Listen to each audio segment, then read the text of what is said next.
தேர்தல் பிரச்சாரகரா இன்னைக்கு தமிழ்நாட்டில் வலம் வந்துகிட்டு இருக்கீங்க. முதல் முறையாக ஒரு தேர்தல் பிரச்சாரத்தை எந்த தலைவரோட பிரச்சாரத்தை கேட்குறதுக்கு நீங்கள் போனீங்க? நீங்கள் ஒரு வேட்பாளராக இருக்கும்போது எந்த தலைவருடைய வருகை நம்மளுக்கு பிரச்சாரம் பண்ணுறதுக்கு வரணும்னு காத்திருந்திருக்கீங்க? அந்த அனுபவத்தை சொல்லுங்கள். நான் பொன்மனச்செம்மல் புரட்சித்தலைவர் எம்ஜிஆருடைய தேர்தல் பிரச்சாரத்திற்காக அவர் வந்த பேசிய கூட்டத்தில் நான் கலந்து கொண்டு கேட்டிருக்கின்றேன். நான் 1974 கட்சியில் நான் இணைத்து கொண்டு அப்பொழுது நான் கட்சி பணியாற்றி வருகின்றேன். முதலாக 1974 சிலுவம்பாளையம் கிளைக்கழகத்துடைய செயலாளராக என்னுடைய ஊரிலே நான் கட்சி பணியை துவக்கினேன். அது முதல் பொன்மனச்செம்மல் புரட்சித்தலைவர் எம்ஜிஆர் அவர்கள் எங்கே கூட்டம் நடத்தினாலும் அந்த இடத்திற்கு சென்று அவருடைய பேச்சை கேட்கிறது என்னுடைய வழக்கம்.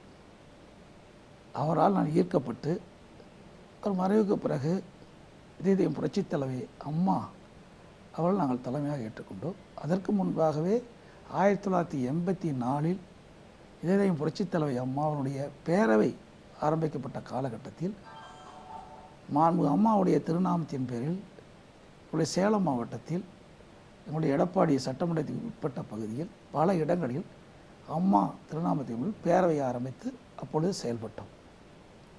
ஒரு வேட்பாளராக கட்சியோட தொண்டராக தேர்தல் பிரச்சாரத்தை எதிர்கொண்டதுக்கும் மற்ற வேட்பாளர்கள் அவங்களுக்கு போய் ஓட்டு கேட்குற அனுபவத்துக்கும் என்ன வித்தியாசத்தை பார்க்குறீங்க? நான் ஏற்கனவே 1989 சேவல் சின்னத்திலே நான் போட்டியிட்டவன். அதற்கு முன்பு நாடாளுமன்ற தேர்தலிலே நான் மரியாதைக்குரிய மறைந்த பி. கண்ணன் எம்பி அவர்களுக்கு பொறுப்பாளராக இருந்து பணியாற்றியவன். அந்த அனுபவம் எனக்கு ஏற்கனவே இருக்கின்றது. நான் 9 தேர்தலை சந்தித்தவன். 6 முறை சட்டமன்ற தேர்தல், 3 முறை நாடாளுமன்ற தேர்தல்.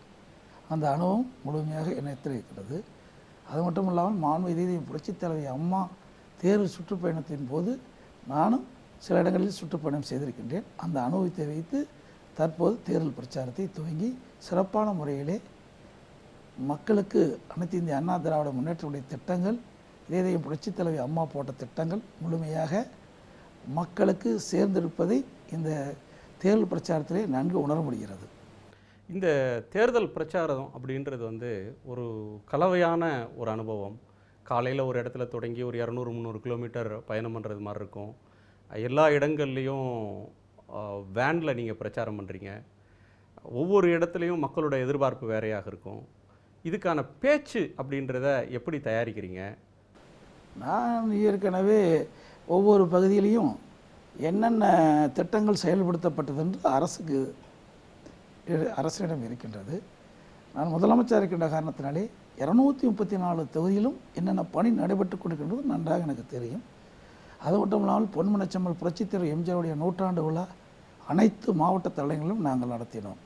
அந்த காலகட்டத்திலேயே ஒவ்வொரு மாவட்டத்துக்கு போகின்ற பொழுதும் அந்த மாவட்டத்தில் உள்ள சட்டமன்ற தொகுதியில் என்னென்ன பிரச்சனை என்பதை நன்கு உணர்ந்தவன்.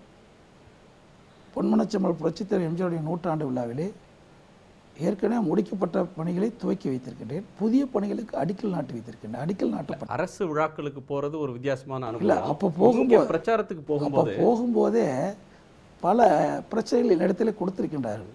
அதையெல்லாம் நாங்கள் தொகுத்து அங்கங்கே இருக்கின்ற சட்டமன்ற உறுப்பினர்கள், நாடாளுமன்ற உறுப்பினர்கள், பொதுமக்கள் வைத்த கோரிக்கையும் ஏற்று அவ்வப்போது அரசு நாங்கள் அந்த திட்டத்தை நிறைவேற்றிக் கொண்டிருக்கிறோம். அதையெல்லாம் நான் தொகுத்து எடுத்து வைத்திருக்கின்றேன். அதெல்லாம் இப்போ உங்களுக்கு தேர்தல் ஆமாம், அதெல்லாம் இப்போ தேர்தல் பிரச்சாரத்துக்கு உதவுது.